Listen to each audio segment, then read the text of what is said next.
Boa tarde a todos. Queria agradecer a presença dos nossos debatedores, o Luiz Henrique e o Nicolau, né? Só queria dar um destaque também. O Luiz Henrique, eu estou sabendo que lançou um livro, né, Luiz Henrique, sobre drawback, na questão que trata também do âmbito jurídico. Então, vamos começar os nossos painéis aqui, o nosso debate.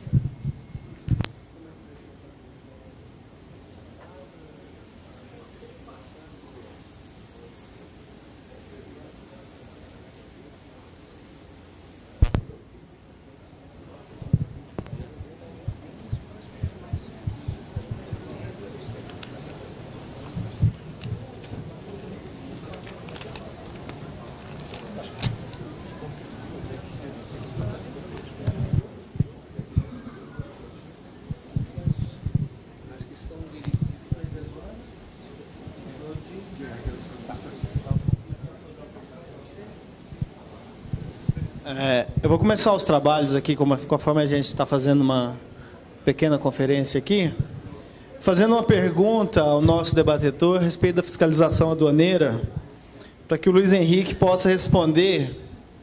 Na tua opinião, Luiz Henrique, qual a sua avaliação sobre a qualidade das metas atuais na fiscalização aduaneira?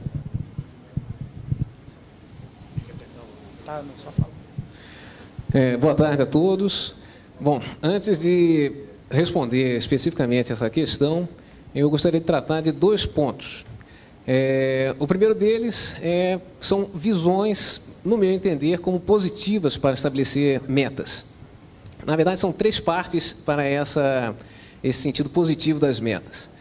Primeiro, acredito que a meta ela é boa para medir o trabalho realizado. Segundo, aferir se há necessidade de novos fiscais para atuar na fiscalização aduaneira de zona secundária.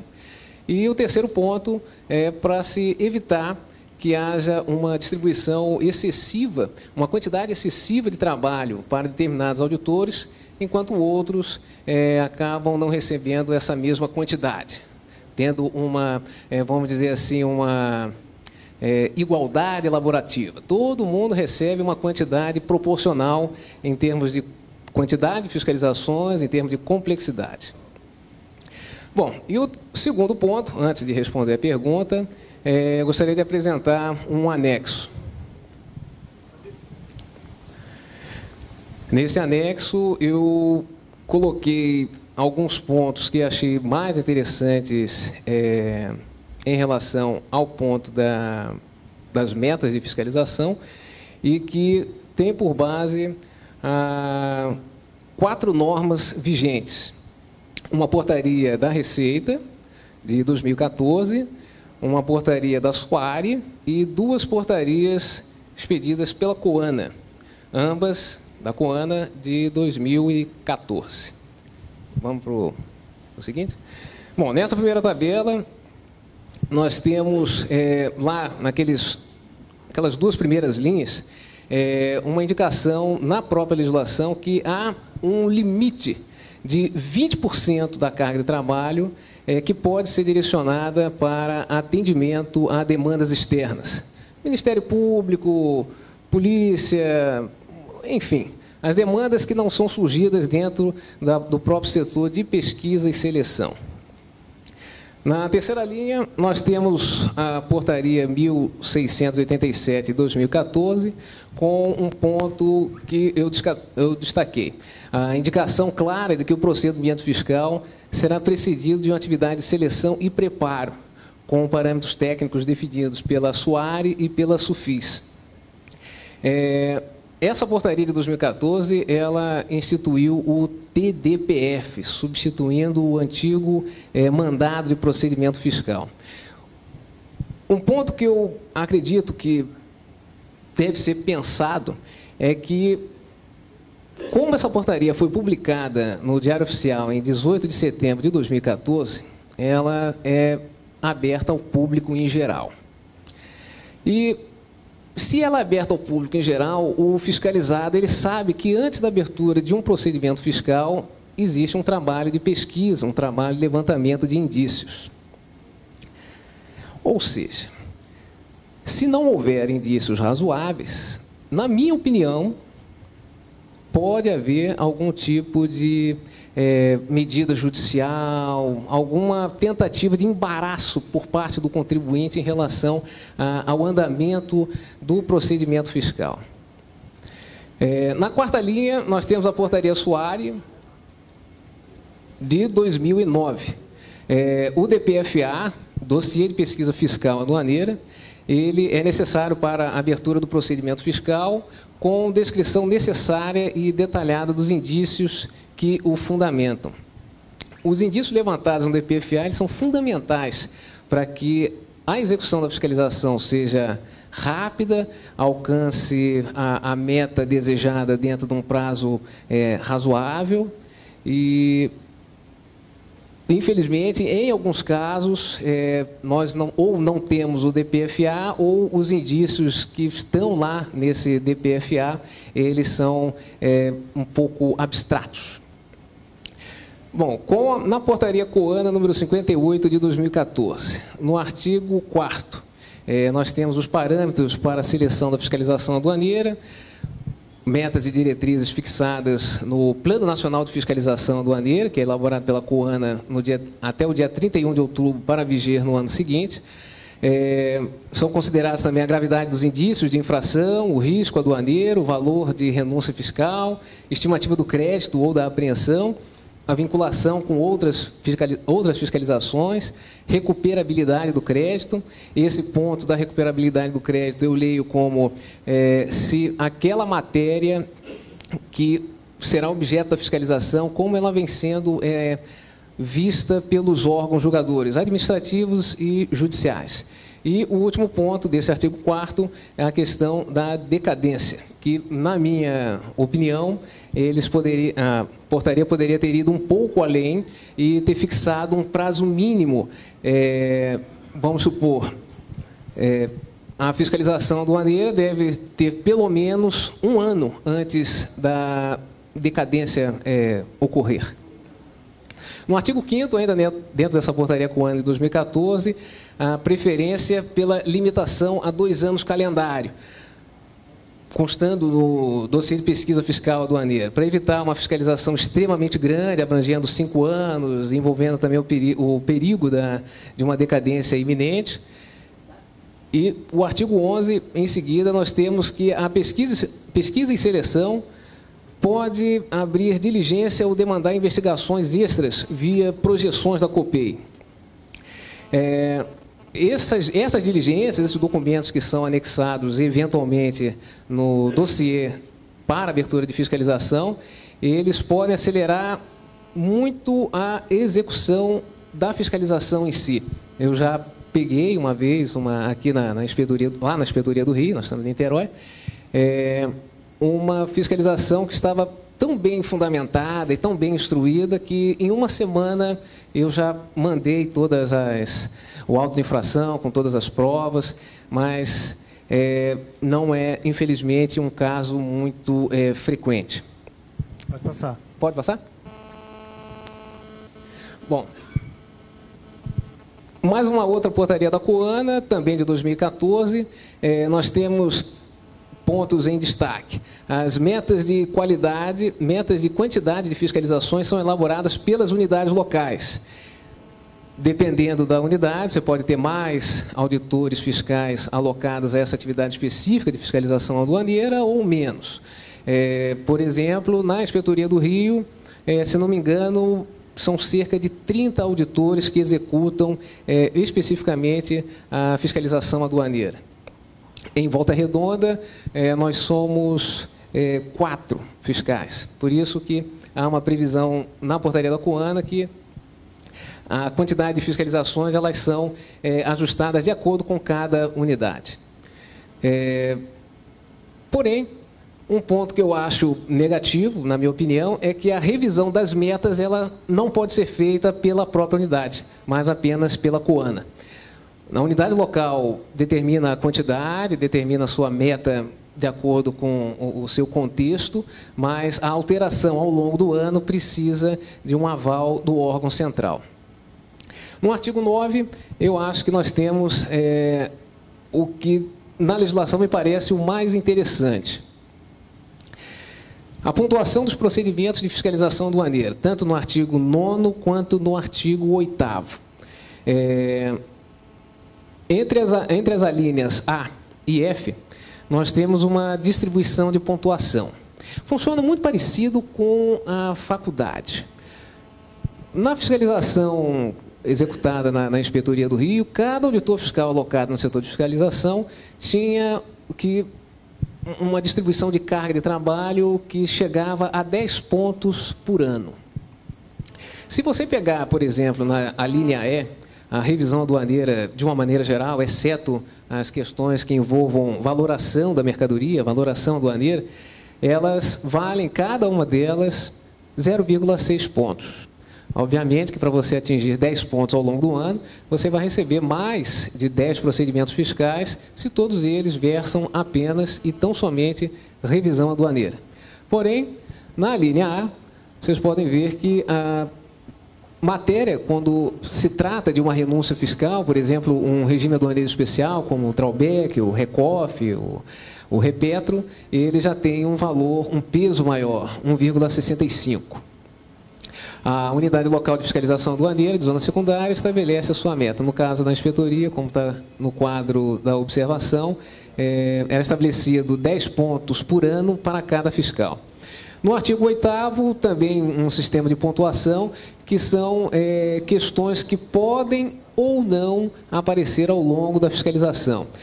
A necessidade de se providenciar um arrolamento de bens, a portaria do COAN estabelece uma pontuação de 0,15 pontos, a medida cautelar fiscal, a propositura de medida cautelar fiscal, melhor dizendo, a representação para que a Procuradoria da Fazenda analise a viabilidade de se ajuizar uma ação cautelar fiscal. A representação fiscal para fins penais e a representação para inaptidão, aí valendo o ponto mais magrinho. A única observação que eu faço quanto a esse artigo 8º é que ficou de fora a representação para aplicação da sanção administrativa, prevista no artigo 76 da Lei 10.833 de 2003. Em algumas instruções normativas que eu posso citar aqui, por exemplo, a do Recof, ela disciplina especificamente como será tratada a apuração e eventual aplicação da sanção administrativa para os usuários do Recof. E, por último, dentro dessa planilha, há também que ser considerado, ao longo do estabelecimento das metas de cada unidade, o total de crédito a ser lançado. Aqui no Estado do Rio de Janeiro, todo o Estado do Rio de Janeiro, a competência de fiscalização aduaneira de zona secundária é exercida pela Inspetoria do Rio. E a última meta em termos de crédito fiscal, de crédito tributário, a ser lançado para o ano de 2014 era de 1,2 bilhão de reais, aí somando tanto créditos a lançar quanto apreensões. Mas, indo direto para a resposta, depois desses dois primeiros questionamentos, a qualidade das metas atuais, na minha opinião, ela vai depender essencialmente da qualidade do trabalho realizado pela equipe de pesquisa e seleção. Como eu disse, um exemplo, eu já tive uma fiscalização distribuída para mim que foi executada em 5 dias. Eu não mandei nenhuma intimação para o contribuinte, porque ela estava absolutamente perfeita. Naquele contexto, se tivéssemos apenas fiscalizações com um preparo tão bem feito como aquele, sem dúvida que, se eu disser que a meta de 10 pontos, ela seria cumprida talvez em 1 mês. Aí, só um pequeno parênteses. Uma vez atingidos na inspetoria a carga de trabalho equivalente a 10 pontos, não era mais distribuído nenhuma outra ação fiscal. No meu caso, por exemplo, no ano passado, até outubro do ano passado, eu recebi fiscalizações que somavam esse quantitativo de 10 pontos. De outubro até dezembro, eu não recebi nenhum outro novo trabalho. Bom, a resposta em si, né? A qualidade do trabalho de pesquisa e seleção é que vai ditar como está a qualidade das metas de fiscalização aduaneira que são traçadas pela Coana, mas cada local vai estabelecer de acordo com o seu contexto, a quantidade de fiscais envolvidos nas operações de fiscalização, as horas que eles vão se dedicar, se há dedicação exclusiva à atividade de fiscalização ou se eles também atuam em outras áreas da legislação aduaneira. E 3 pontos que eu acredito que são fundamentais para um bom dossiê de pesquisa fiscal aduaneira são indícios efetivamente fortes das irregularidades apuradas. 2, a indicação de que o tema vem sendo tratado nas instâncias julgadoras no sentido de que o auto de infração eventualmente lavrado, ele tem, administrativamente, o pessoal gosta muito dessa palavra, tem aderência, você vai lançar um auto que muito provavelmente vai se sustentar na via administrativa. E o 3º ponto é os documentos eventualmente coletados nas diligências efetuadas pelo pessoal de pesquisa e seleção. Portanto, as metas atuais da fiscalização aduaneira, na minha opinião, acho que vai depender essencialmente do trabalho da equipe de pesquisa e seleção. Luiz Henrique, muito obrigado pela resposta a essa primeira questão. Quero lembrar ao plenário, aos participantes do seminário, seminaristas, que estão abertas perguntas escritas aqui, é só entregar junto ao secretário, e a gente vai estar fazendo essas perguntas, passando essas perguntas depois desse primeiro bloco de questões que a gente vai passar. Então, eu queria agora perguntar para o Nicolau,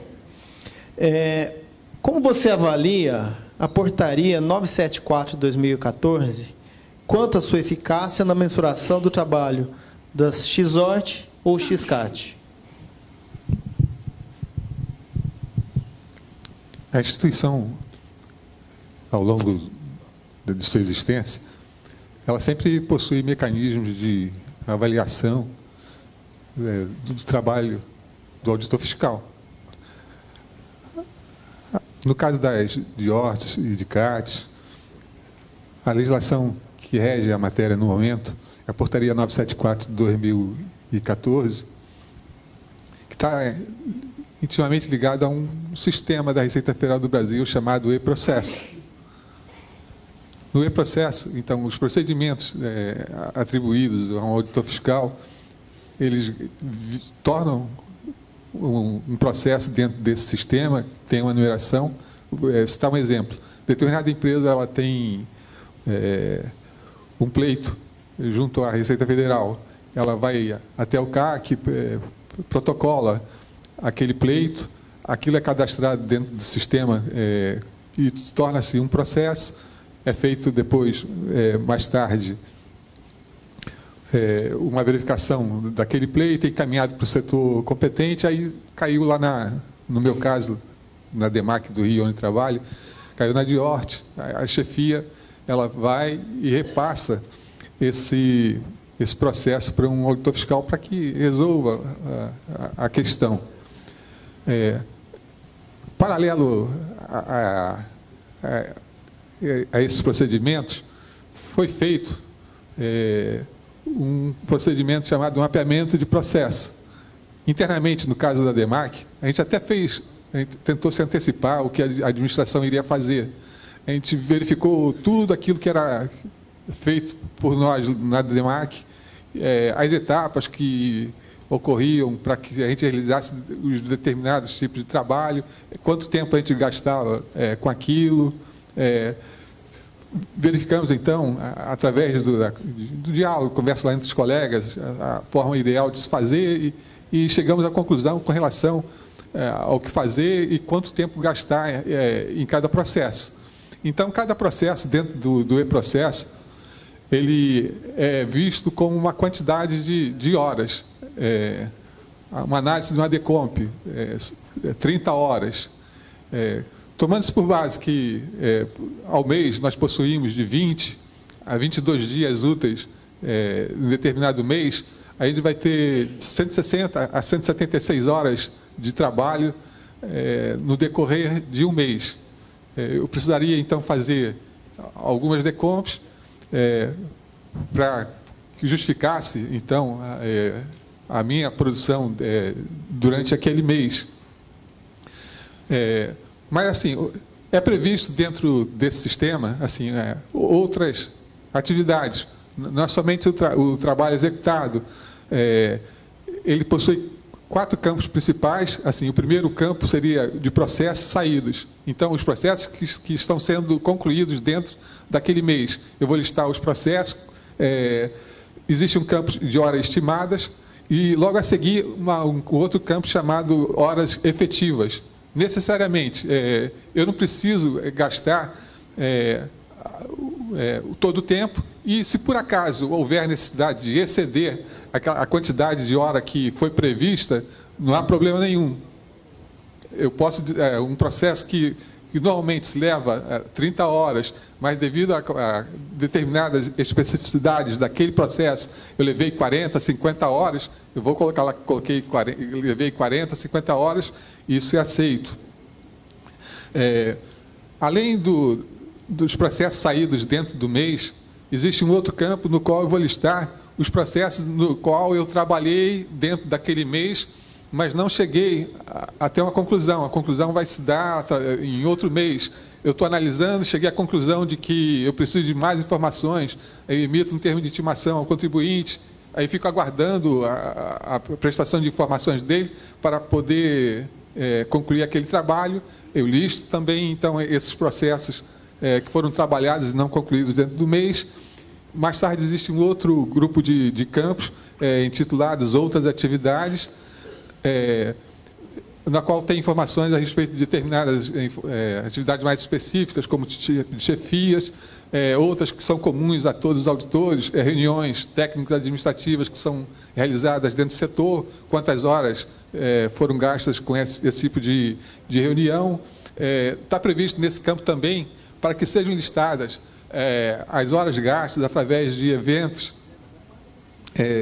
de treinamento dentro da unidade da Receita Federal, da qual nós fazemos parte, outros trabalhos da Receita Federal do Brasil, atividades não especificadas e mais uma quantidade de horas, então, trabalhadas pelo auditor fiscal dentro de ORT ou de CAT, que são tornadas claras através desse relatório. Logo a seguir, nós temos um outro grupo, afastamentos, atividades de preparo, análise, decisão e execução. Lá nós temos questão de compensação de feriados. Eu estou trabalhando 2 horas a mais por dia, 1 hora a mais por dia, para compensar determinado feriado que vai ser compensado. Lá também é listado. A questão de férias, quantos dias de férias eu tive dentro daquele mês, eu coloco 3 dias de férias, vezes 8, 24 horas de férias. Questão de licenças médicas, aí também é listado. E, no final, existe um outro campo que você pode escrever aquilo que você quiser, que são informações de natureza qualitativa. Você vai escrever, dar determinadas explicações referente a determinado processo, dizer por que determinado processo que normalmente levaria 30 horas, você levou 30, ou 40 ou 50 horas para poder concluir. Então, no que se refere à questão do formulário FRA, Formulário de Registro de Atividades, nele você consegue informar tudo aquilo que você precisa informar para a chefia, para a administração. Mas dizer que, no caso, ele seria um mecanismo bom para avaliar o desempenho do fiscal no mês, não. Eu vou até especificar isso um pouco mais à frente.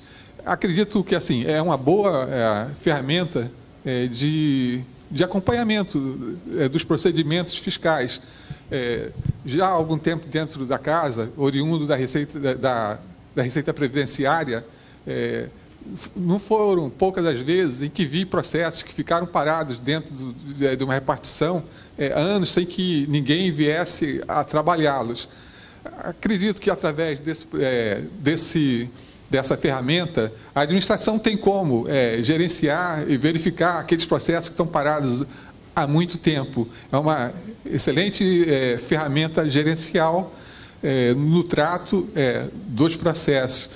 Mas, como eu direi um pouco mais à frente, explicarei o porquê assim, de não aceitá-lo como instrumento de aferição do bom desempenho de um auditor fiscal nas suas tarefas. Nicolau, muito obrigado por mais uma resposta. Lembrando e relembrando a todos que as perguntas podem ser encaminhadas por escrito à mesa, aqui através do nosso secretário, que vai estar organizando. Eu queria fazer uma pergunta agora, conforme nosso cronograma, aqui para o Luiz Henrique. Na sua opinião, o cumprimento das metas atualmente impostas implica o atendimento do princípio da eficiência? Bom, novamente, antes de responder, eu vou fazer uma rápida introdução. São 3 pontos. Eficiência, eficácia e efetividade são conceitos diversos. A eficiência vincula atingir um determinado resultado desejado com um mínimo esforço. A eficácia vai um pouco mais além da eficiência, pois há um foco no melhor resultado possível. Talvez a questão do mínimo esforço, do mínimo custo para se atingir um determinado objetivo não seja uma preocupação tão central no conceito de eficácia, mas sim a qualidade do resultado final. Se esse resultado final é o melhor a ser obtido. E, por fim, a efetividade, que traz uma certa concatenação entre eficiência e eficácia. A efetividade seria a busca do melhor resultado possível com o menor esforço, com o menor custo. Voltando à pergunta, e para respondê-la, eu acabo voltando à resposta do questionamento anterior. A pergunta foi, na sua opinião, o cumprimento das metas atualmente postas implica o atendimento do princípio da eficiência? Para se atingir uma determinada meta com o menor custo, a questão central vai ser o preparo da ação fiscal. Dando um outro exemplo aqui, eu tinha citado que havia recebido uma fiscalização extremamente bem preparada, bem documentada, bem fundamentada, e ela, acredito eu, como foi executada dentro de uma semana, ela atingiu perfeitamente o princípio da eficiência, mas dependeu essencialmente do trabalho da equipe de pesquisa e seleção. Por outro lado, já recebi também um dossiê de pesquisa fiscal sobre um regime aduaneiro especial, que contava uma história muito grande, tinha quase que 10 páginas, mas não tinha indício de nada. E demorei quase 2 anos para tentar, não vou nem colocar entre aspas, para tentar buscar alguma coisa para não ser encerrado sem resultado. Portanto, a resposta para cumprir o princípio da eficiência no contexto da fiscalização aduaneira, há uma necessidade de preocupação, de atenção quanto ao preparo da ação fiscal. O principal pilar do princípio da eficiência dentro do contexto da fiscalização aduaneira está nesse momento anterior, na pesquisa e seleção. Ok, muito obrigado, Luiz Henrique. Vou repetir essa pergunta ao Nicolau. Na sua opinião, o cumprimento das metas atualmente impostas implica o atendimento do princípio da eficiência? Eu creio que não. Qualquer um de nós poderia levar toda a sua vida funcional atingindo todas as metas, mês a mês, meta cumprida, e já às portas da aposentadoria, fazer uma retrospectiva e chegar à conclusão de que, apesar de ter cumprido todas as metas, esse profissional aqui ou outro que venha se julgar da mesma forma, chegar à conclusão de que está em débito com a sociedade, de que está em débito com a instituição, de que está em débito com seus colegas, companheiros de profissão. Seguindo essa mesma linha de pensamento, eu tenho a preocupação também no que concerne às metas estabelecidas pela própria Receita Federal para ela como instituição. Sabermos que o nosso trabalho, além de altamente técnico, tem um cunho altamente social. Somos provedores de recursos para fazer funcionar toda essa máquina administrativa chamada governo, o nosso Estado.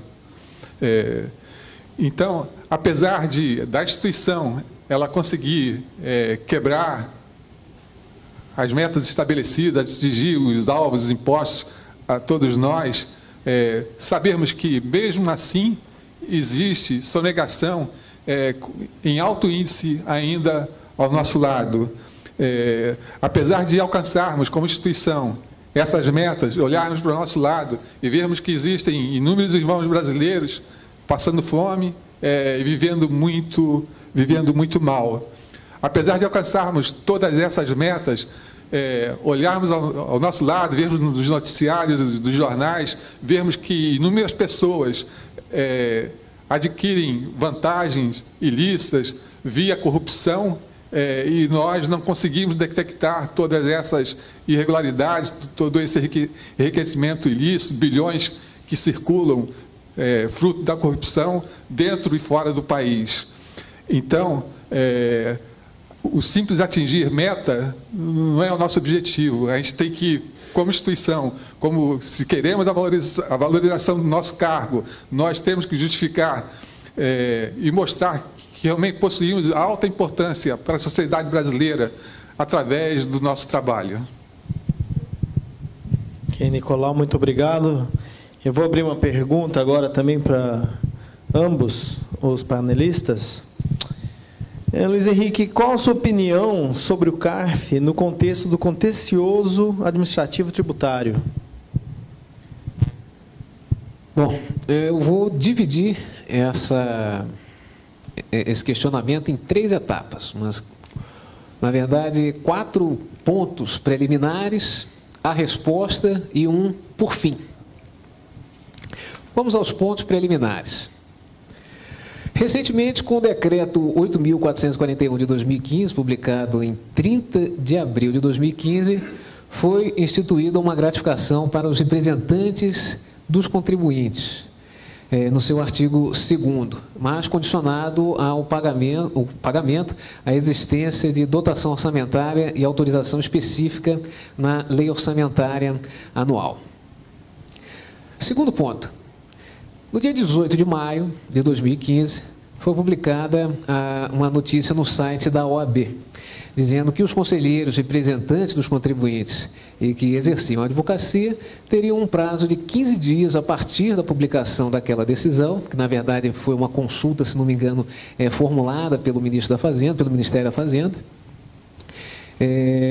cujo prazo final, coincidentemente, termina hoje, dia 10/6 de 2015. Até hoje, até a data de hoje, os conselheiros do CARF, representantes dos contribuintes, e que exercem a advocacia, devem se manifestar se vão abrir mão do cargo de conselheiro ou se vão se declarar impedidos de exercer a advocacia e continuar exercendo essa função lá no CARF.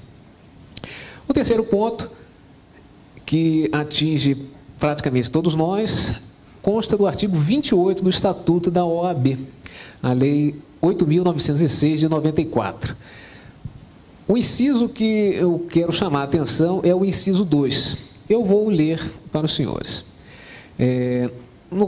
Logo no início. A advocacia é incompatível, mesmo em causa própria, com as seguintes atividades.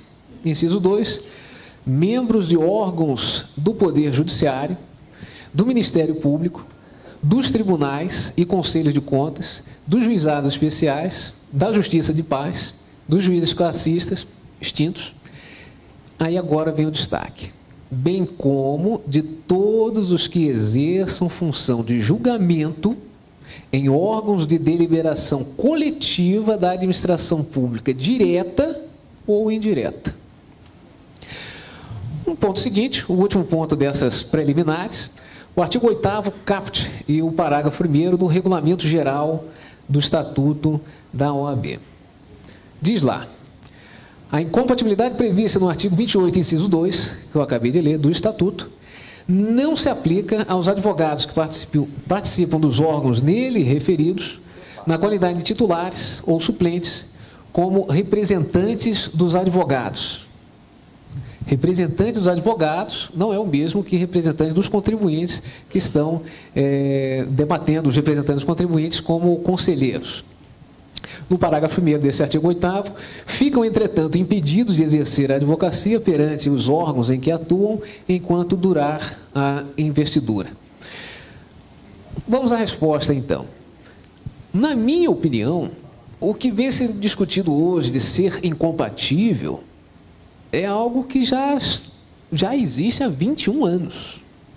O artigo 28, inciso 2, na parte final do Estatuto da OAB, quando diz: são incompatíveis com o exercício da advocacia, bem como todos os que exerçam função de julgamento nos órgãos de deliberação coletiva da administração pública, direta ou indireta, já em 1994, estabelecia uma incompatibilidade entre o exercício da advocacia e a função, na época, de conselheiro era Conselho de Contribuintes do Ministério da Fazenda, hoje CARF, e bem como da Câmara Superior de Recursos Fiscais. O fato é que acredito que, mesmo que o advogado venha a optar pelo exercício da profissão, o exercício da advocacia e desistir do seu mandato de conselheiro representante dos contribuintes no CARF, eu penso que ele ainda manterá um vínculo íntimo com o escritório do qual ele fazia parte. Ou ele era um advogado associado, ou um sócio. Essa qualidade aí não importa. Eu acho que, mesmo ele se declarando incompatível e exercendo o cargo no CARF, ainda assim ele teria acesso a determinadas informações que seriam ditas aí, entre aspas, talvez privilegiadas, como serão os votos, os julgamentos. Se essas medidas que vêm sendo tomadas hoje, elas serão eficazes ou não, eu acho que só o tempo é que vai dizer. Acredito que as últimas notícias aí que nós tivemos na imprensa com a Operação Zelotes, ela pode acender uma luz vermelha para determinadas pessoas, mas se essas medidas atuais vão ter eficácia ou não, só o tempo é que vai dizer. E, por fim, a ideia de ter um órgão paritário com representantes dos, vamos dizer, dos dois lados, representante do Estado e representante dos contribuintes, acredito eu, na minha opinião, é uma ideia muito interessante, embora difícil de ser, não vou dizer de ser harmonizada, mas difícil de se evitar determinadas influências que a prática da advocacia pode eventualmente mostrar. Mas, por outro lado, a emenda constitucional número 24, de 9 de dezembro de 99, ela extinguiu a representação paritária na justiça trabalhista, que eram os juízes classistas. Em cada junta tinha, se não me engano, o juiz togado e mais 2 representantes, um representante dos trabalhadores e um representante dos empregadores.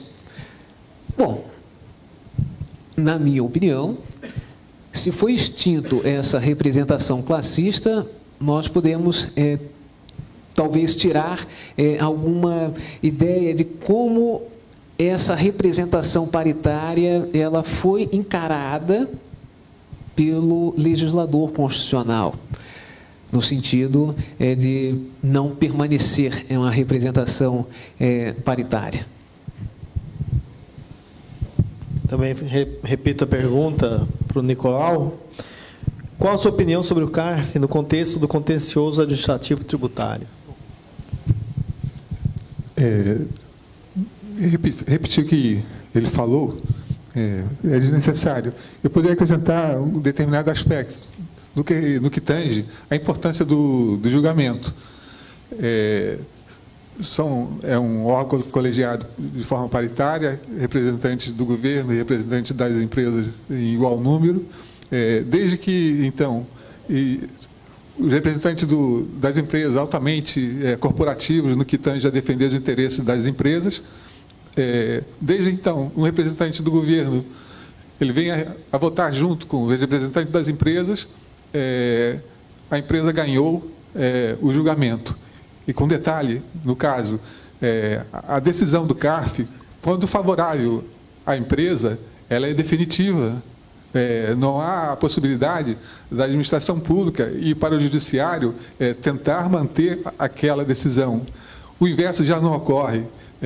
Quando a empresa ela perde esse julgamento nesse órgão colegiado de segunda instância, ela ainda tem a possibilidade de ir para o judiciário para reverter a decisão do julgamento que lhe foi desfavorável. Como vemos, então, é uma possibilidade muito mais favorável para a empresa dela conseguir o seu objetivo, e para a administração a possibilidade dela de perder e não ter como recorrer é muito grande. Então, alguma coisa tem que mudar. A gente não pode ficar quieto com relação a essa disparidade de tratamento dado à empresa e à administração pública. Que aproveitemos, então, a oportunidade para que venhamos a introduzir as mudanças necessárias. Ok, muito obrigado. Encerrado esse primeiro bloco de questões que já tínhamos pré-definidos, vamos abrir agora as questões dos participantes. Quer fazer a leitura ou quer que eu faça? Tá, eu vou passar aqui para o secretário para que ele possa fazer a leitura. Boa tarde, colegas. Nós temos aqui, são 5 perguntas, né? Vou começar aqui as perguntas que são endereçadas ao Luiz Henrique. Tá? Por favor. A primeira ele é o do colega Marcos Dantas, de Sorocaba, né? Ele fala, a pergunta dele: a filosofia das metas que estão sendo criadas para a aduana, né, é baseada em critérios meramente quantitativos, né, e não leva muito em consideração as diferenças de complexidade e de valor. Você não acha que essa filosofia focada no número e na mera presunção do fiscal pode levar os auditores a realizarem trabalhos com cada vez menos complexidade, com valores irrisórios, afastando dos trabalhos mais complexos e relevantes para a proteção do país?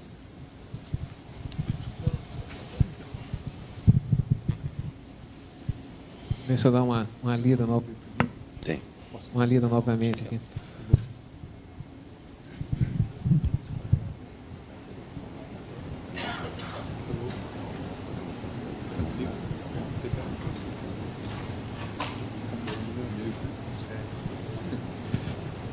Bom, com relação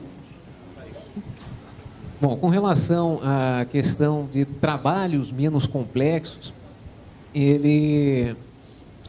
infelizmente, eu tenho que voltar novamente a tocar no ponto da pesquisa e seleção. Na minha opinião, os trabalhos mais complexos são aqueles que envolvem os regimes aduaneiros especiais, que são classificados pela COANA como renúncia fiscal e, portanto, têm um maior peso. Vai depender da experiência do corpo de auditores que está nesse quadro da pesquisa e seleção.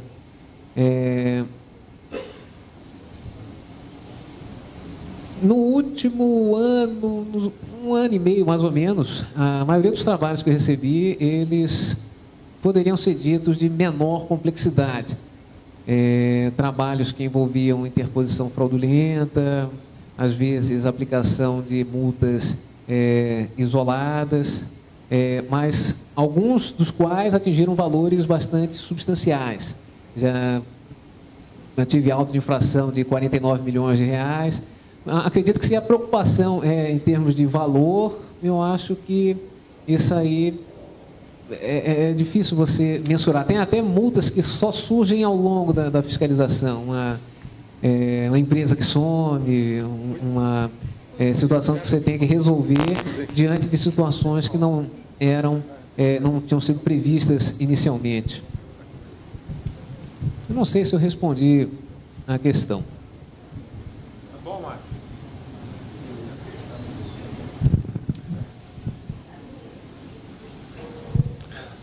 Vamos fazer a próxima pergunta, né? Vai ser direcionada ao colega Nicolau Gomes, feita por Sérgio Weber, né, do Rio de Janeiro. O assunto, né, é como você vê a possibilidade da quebra da paridade entre ativos e aposentados a partir da possível instituição do bônus de eficiência. A pergunta foi feita, creio que ela está fora do contexto do que a gente veio aqui falar, mas eu continuo defendendo o meu ponto de vista, de que a forma como está sendo construída o bônus de produtividade pela Direção Nacional do Sindicato dos Auditores Fiscais é para a inclusão do pagamento do bônus, caso ele venha, caso o governo concorde em pagar esse bônus para ativos e para aposentados. O governo não teria nenhum porquê de não proceder dessa forma, pois a forma despendida para o pagamento desse bônus seria a mesma, só que os contemplados seriam em número maior, aposentados, os da ativa e os pensionistas, né? A classe, ela sabe que chegamos até aqui através do trabalho de todos, não somente desse momento, mas de todos que vieram, inclusive, no passado, que construíram tudo isso que aqui se encontra presente. Não podemos fechar os nossos olhos para esses, né? No ano que vem estarei entre os aposentados também, já estou chegando lá, e não posso fechar os olhos também para aqueles que estão chegando na carreira e para os quais, inclusive, essa paridade que existe para nós, os mais antigos, ela já não mais existe, né? Eu creio, então, no sindicato forte, que vai conseguir o bônus para aposentados, para pensionistas, inclusive os da ativa, inclusive.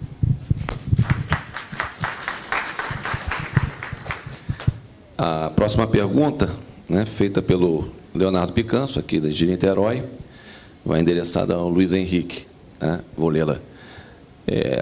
Qual a viabilidade e se teríamos maior eficiência no desempenho das funções se exercêssemos as atribuições em sua plenitude? Um auditor da ponta na aduana, percebendo indícios e com uma equipe de apoio contendo analistas, atas e estagiários, poderia por si só analisar os requisitos para determinar uma fiscalização, sem necessidade de um setor específico de programação e executá-la? Um promotor ou delegado, percebendo algo suspeito, pode iniciar imediatamente uma investigação. Por que os auditores não possuem todos os acessos aos sistemas existentes na RFB e se esse futuro é possível em nossa instituição? Bom, eu tinha esperança que o modelo de TDPF, o substituto do MPF, ia trilhar exatamente nesse sentido, de que o auditor fiscal que executaria a fiscalização seria o mesmo que apuraria as irregularidades, os indícios, poderia constatar determinadas situações que entrariam, em tese, em conflito com a legislação vigente, e ele poderia dar seguimento a todas as etapas seguintes até a constituição do crédito. Mas, infelizmente, no meu entender, só mudou a sigla, mas parece que tudo continuou mais ou menos como está. A questão é de haver essa concentração na decisão de abrir a fiscalização em determinadas pessoas e a divisão entre uma equipe realizando pesquisa e seleção e uma outra equipe realizando a fiscalização, infelizmente, eu não tenho assim uma perspectiva de que isso possa mudar. O que eu tenho por certo é a equipe de pesquisa e seleção, ela deveria ter como pré-requisito auditores fiscais que têm experiência com a execução da fiscalização, para perceber que o fiscal que vai executar a fiscalização, ele está numa situação muito mais delicada, trabalhando com a questão da decadência, que está sempre, entre aspas, está sempre na cara dele, não está na cara de quem está na pesquisa e seleção. Isso poderia, talvez, essa nova perspectiva poderia mudar um pouco o cenário e talvez caminhar no sentido de mostrar para a administração que a junção da função de pesquisa e seleção e de fiscalização, para que ela possa ser mais eficaz, ela deveria ser unida. O mesmo auditor fiscal ir do ponto zero até o ponto final. Infelizmente, não sei quando que isso pode vir a acontecer, mas eu acho que isso é perfeitamente possível. Se você identificar uma determinada situação e vamos dizer que você poderia fazer a pesquisa, a seleção ou identificar as situações irregulares. Se você souber que a partir do momento que você entra no sistema, faz o registro do início formal da fiscalização, você tem um prazo X para terminar, para concluir e lavrar o auto de infração, você é o principal interessado para fazer a máxima instrução possível antes de entrar no sistema e abrir formalmente a fiscalização. Nós temos mais... Desculpa. Ok, pode continuar. Temos uma pergunta aqui, eu vou fazer com o colega Gabriel Correia Pereira. Ele parece... Gabriel, eu vou fazer a pergunta anterior, isso depois, se você pudesse se aproximar, para você poder usar seu tempo para você fazer a pergunta verbalmente, tá? Enquanto isso, eu vou lendo a outra pergunta, feita por Benedito Freire, né, ao colega Nicolau.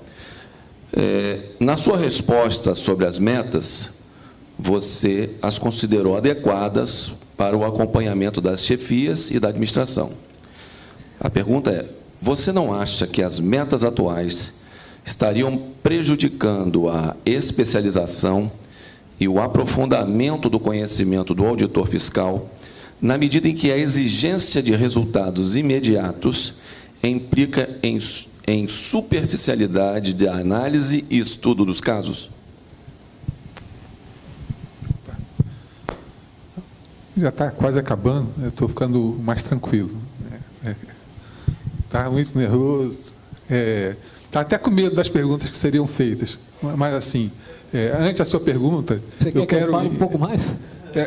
Eu quero lhe agradecer, porque a gente vem para cá, a gente fala assim, vou falar aquilo, Aí a gente percebe, então, que a gente esqueceu de falar determinada coisa, né? E te agradeço a tua pergunta, justamente por me lembrar aquilo que eu deveria ter falado e eu não falei, né? Ela realmente é uma ferramenta boa para os administradores, mas tem esse aspecto altamente negativo para a gente, que está na execução. Ela prioriza, no caso, o resultado rápido, ela prioriza a quantidade, ela não valoriza a qualidade. Primeiro que o trabalho ele é feito, selecionado, no caso, por outras pessoas. Você não tem a participação na formação do trabalho. Depois ele vem para a tua mão, já indicando aquilo que você vai ver, de que forma você vai ver. Dentro das GIORTs, a situação é mais séria, porque assim, o trabalho que a gente executa numa GIORT, ele não tem a mesma profundidade do trabalho executado no setor de fiscalização. Ele tem que chegar e praticamente sair de uma forma muito rápida. Você não pode perder tempo pedindo muito documento, e você não tem tempo para analisar muito documento. E outra coisa, você não tem a familiaridade com os sistemas que são utilizados na fiscalização. E mesmo que você tivesse, você, dentro de uma DIORT, você não tem acesso aos mesmos sistemas que tem dentro de uma fiscalização. Às vezes está tratando de um assunto numa DIORT, esse assunto já foi visto, já foi tratado na fiscalização, e você não está nem sabendo. Eu venho de uma casa em que os acessos eles eram distribuídos de forma bem ampla e democrática, ou seja, dentro da Receita Previdenciária. A gente conseguia, assim, vasculhar a vida da empresa, tudo aquilo que havia sido feito através do histórico de fiscalização. Hoje eu sinto essa dificuldade dentro da Receita Federal do Brasil. Eu tento obter as informações que eu tinha na minha antiga casa, e essas informações elas não me são franqueadas, né? Às vezes eu tenho um trabalho enorme para resolver uma questão de algo que já foi resolvido pelo colega lá da fiscalização, e essa informação ela não me foi repassada. Então, realmente, posso até... a coisa é feita para que você vá de uma forma muito rápida, sem muita profundidade. Sinto saudade, então, de um aspecto que era interessante na nossa casa, antiga casa, ou seja, a maior parte dos auditores fiscais na fiscalização, visitando a empresa. Então, assim, a questão da presença fiscal, hoje em dia, ela está muito reduzida, né? O que se fala, então, da fiscalização de contribuições previdenciárias. Ouvi um pouco da fala de colegas no primeiro seminário lá em São Paulo, de que quando foi feita a junção dos fiscos, nós tínhamos cerca de 4.000 colegas na fiscalização, e que esse número, hoje em dia, está em torno de 2.000. Nesses 7 anos, de 2008 para cá, 2.000 colegas já não mais estão na fiscalização. Então, na hora do almoço, tive até assim, o prazer de conversar com o palestrante da parte da MESC, desculpe ter esquecido o nome.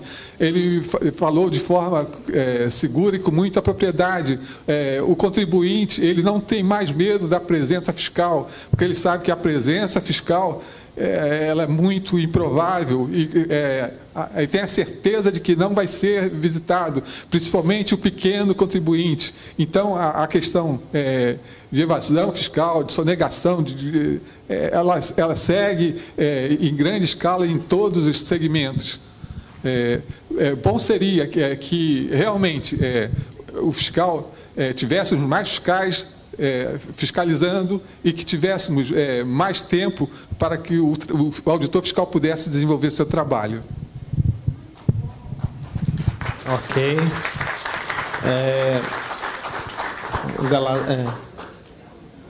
Tá, Saldanha, tu vai fazer o franqueamento aí. Colega, a próxima pergunta, o colega vai pedir, é o colega Gabriel Correia, não é isso? Ele pediu um tempo para formular, 2 minutos, não é isso? Tá, pode. Obrigado. Primeiro, esse pequeno ato de rebeldia de pedir a palavra, só para não ter um infarto aqui, porque eu estou ouvindo demais, e eu acho que minha pergunta não cabe nas pequenas 8 linhas do papelzinho, porque junto com a pergunta eu queria propor uma reflexão, e aí vocês me cortam quando não aguentarem mais.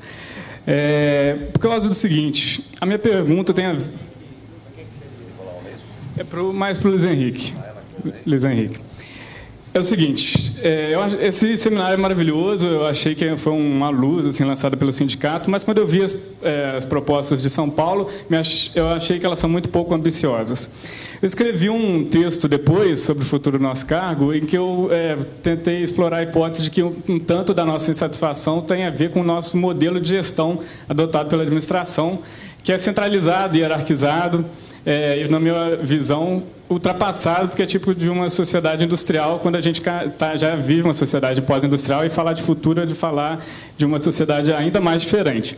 E aí a pergunta tem a ver com a participação, porque você falou muito bem, Luiz Henrique, que tem tudo a ver as metas com o trabalho que chega da pesquisa e seleção. E eu trabalho na seleção lá na DEMAC, Pessoa Física de Belo Horizonte, e lá a gente tem outra briga, porque a gente é muito pressionado pelo número de dossiês, e eles acham que a gente pode produzir 10 dossiês por semana, só que pode. Se a gente chegar lá e falar, caiu no relatório tal, faça fiscalização, desse a gente consegue, só que o nosso relatório realmente é uma pré-fiscalização, a gente faz, por ter maiores contribuintes, a gente tem o cuidado de tentar buscar isso que você disse. Mas essa sua colocação, ela é muito rica, e assim como a da parte da seleção também poderia contribuir, e eu acho que as metas, o que a gente não concorda e tudo mais, já é da forma que elas são feitas, porque elas são centralizadas, um cara lá em Brasília decide que tem que fazer isso, e eu falo assim, mais até da área de julgamento, porque eu estava na COCAGE, e aí até que, teletrabalho é 15% a mais. Ô, louco, você nem ouviu quem está lá fazendo isso, é possível, não é? Tal, você que está trabalhando já veio com uma ideia nova. Então, acho assim, as metas teriam muito mais legitimidade se tivesse participação, ferramentas de ouvir a base e tudo mais, quem vai ser afetado com ela na ponta, na formulação delas. E aí a reflexão é o seguinte, eu acho que a gente pensar o futuro do cargo e o futuro da Receita passa por aí, por ter um novo modelo mental, propor um novo modelo de gestão, inclusive para a gente. Porque eu estou angustiado com esse papelzinho, porque isso aqui, eu estou falando de participação, e esse formato aqui não permite a nossa participação adequadamente. Isso aqui é a mesma premissa da administração da Receita. Um lado tem o conhecimento e o outro lado não tem nada. Então, eles sabem tudo e a gente não sabe nada. Então, a galera lá do órgão central pode definir meta. Eles definem a meta porque eles sabem como é que funcionam as coisas, o que é bom para o país, e a gente que está lá na ponta não sabe de nada, é só vagabundo que não quer trabalhar. E a gente sabe que não é assim. Então, eu sei que amanhã a gente vai ter um espaço para debater, tudo mais, tem um espaço, mas eu acho que, se o Cláudio, assim como o Cláudio falou, a gente quer construir um discurso de categoria, que é ouvir todo mundo para pensar o futuro da Receita, a gente precisa fazer diferente, construir outras alternativas. Por exemplo, quem define os palestrantes? Que temas vão ser tratados? É a DEM que tem esse conhecimento ou é todo mundo? A gente não poderia participar disso, fazer uma enquetezinha sobre futuro? Até agora eu achei futuro muito pouco ambicioso. O nosso colega deu a palestra aqui dizendo que pode ficar tranquilo, nosso cargo não vai acabar, mas a Economist soltou um artigo há pouco tempo falando que em 20, 30 anos a chance do cargo de contador e auditor ser extinto é de 94%.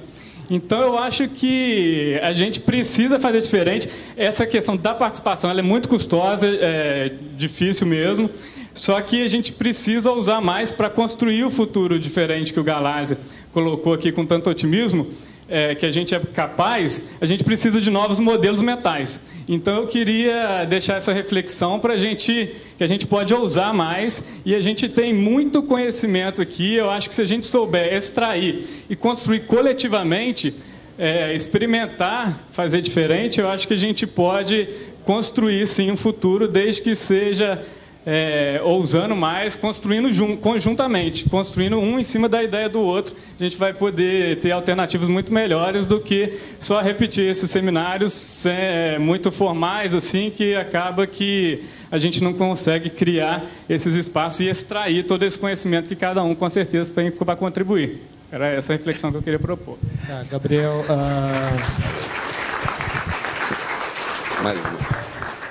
Só a título de esclarecimento, amanhã vai ter, a partir das 9 horas, a divisão em grupo. E toda essa tua vontade de participação, de dar propostas, é o horário e o espaço ideal amanhã. Porque em grupo a gente vai estar debatendo, fazendo brainstorms em 2 ou 3 salas diferentes, dividido por temas, e aí a gente não tem limite de criatividade. Ali é o momento para a gente poder fazer essa quebra de paradigma, a nova direção.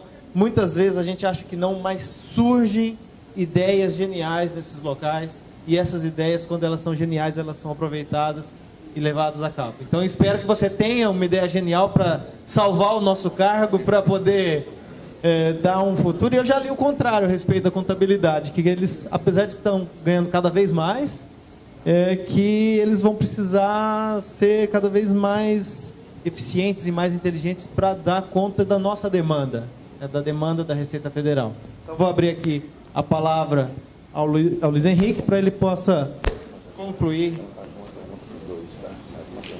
Mas ele...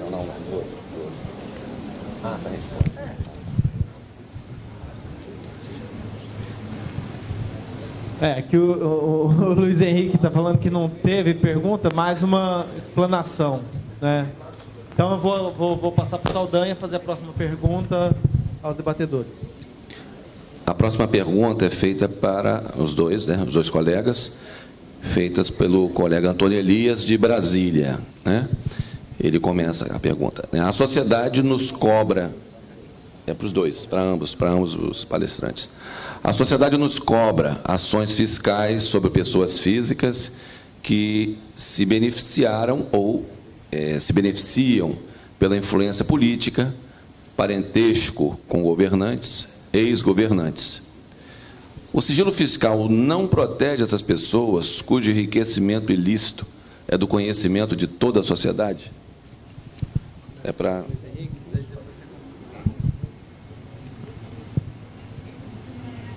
O sigilo fiscal, ele acaba acobertando qualquer tipo de situação, né? Ele acoberta, ele protege quem está de boa fé, mas quem está de má fé também tem uma arma bastante eficaz, bastante poderosa, né?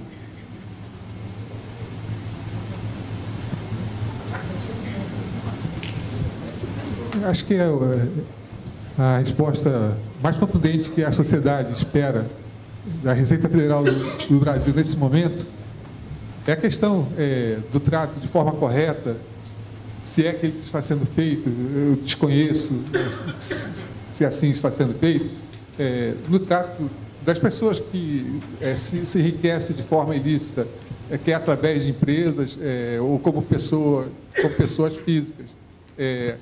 Creio que o cidadão comum ele fica indignado ao ver que as suas contas são ditadas de forma tão rigorosa e, apesar do peso da máquina administrativa contra o cidadão comum, pessoas blindadas com cargos públicos, na maioria das vezes que surgiram do meio comum, que não tinham patrimônio algum, com pouco tempo de vida pública, conseguem amealhar patrimônio tão significativo. Esse é um clamor que deve ter dentro da nossa categoria também, para que forcemos a nossa administração para que tome alguma medida nesse sentido. Tem a questão do sigilo, às vezes, assim, determinado procedimento já está sendo feito, mas por força da questão do sigilo, a gente não toma conhecimento, né? Em conversa com alguns colegas, assim, a Receita tem essa vantagem, assim, colegas de diversos estados, às vezes assim, de forma informal, a gente conversa, a gente sabe que houve determinado procedimento, né? Mas, sei lá, assim, acho que algo mais tinha que ser feito, né? A coisa não pode continuar do jeito que é. Saldanha, tem mais alguma pergunta? Existe mais alguma consideração, alguma pergunta que os seminaristas queiram fazer? Não havendo mais nenhuma pergunta, eu queria agradecer a presença do Luiz Henrique, do Nicolau, Saldanha e a todos aqui que abrilhantaram esse evento. Muito obrigado. Agora vamos para a próxima mesa de debates.